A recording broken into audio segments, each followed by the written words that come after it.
Hello, it's Angela Kirby, and it's time to do the weekly Mandala Oracle. So, taking from my book, Creating Wisdom in Magic and Life and Love. This is a book that I wrote several years ago, and within the book, there are several aspects to it. It's a really great book for working through any emotional upheaval or crossroad stuff or whatever it might be that you're going through or that we're going through. But there are 54 mandalas in here, and each of them it's an oracle. So what is it that we could do with knowing for us all as a collective this week, the one that's relevant to us all? All right, so let's have a look. All right, so the first one that I came up with, because there's one on either page, but the first one that I looked at was this one, and it is journey. So we're off for a journey this week. So it's number 6. So this would have been done back in 2007.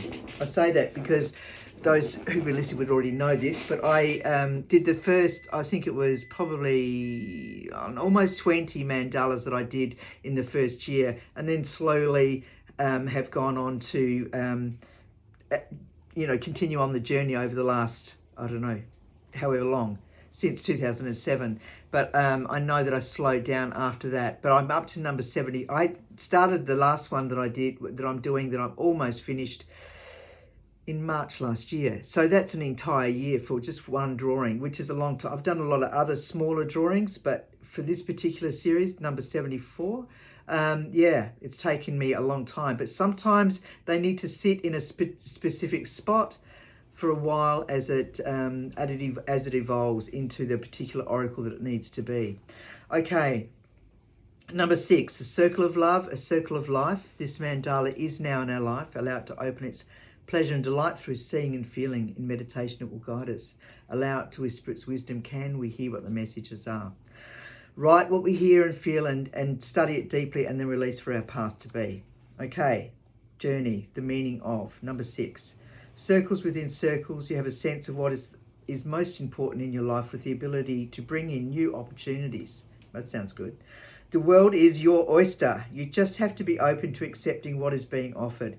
It may be that the work you do encompasses connections from afar, or you may be willing or maybe traveling for personal growth, inner knowledge and information that in turn you bring back to share with others. Like a great retreat over somewhere in some exotic place where it's really, where you're doing a lot of inner work, that you have a lot of insights and synchronicities, etc., etc. So in this time of learning, it continues to grow more deeply within you, enabling you to encompass the bigger picture of life, going up to a new level. So this is also a calling for a well-earned break from the everyday life, with walks in the forest along with beach holidays and frivolity. Sounds great. However, you probably find that you learn a lot on this trip.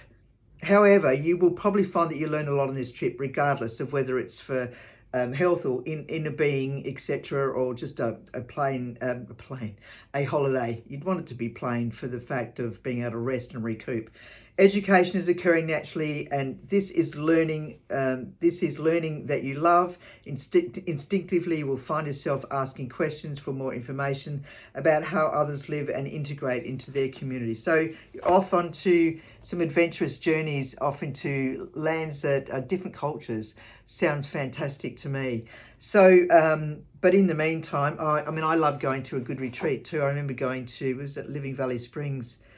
Several years ago now, but for a 10-day retreat. It was very, very good. Great lectures each night talking about our health and well-being and going through our dental care and other aspects of what our health were that could be occurring in our lives. And during the day, we go off to partake in several healing modalities, which was fantastic. I highly recommend that. It was pretty full on, there was fasting, all sorts of things going on. I loved it. Anyway, if there's any questions, you can please certainly ask me, or you wanted to buy the books. I've actually got a few here on hand, so I can actually sign a copy and send it to you if you choose to. In the meantime, be gentle, be kind. Ciao, ciao.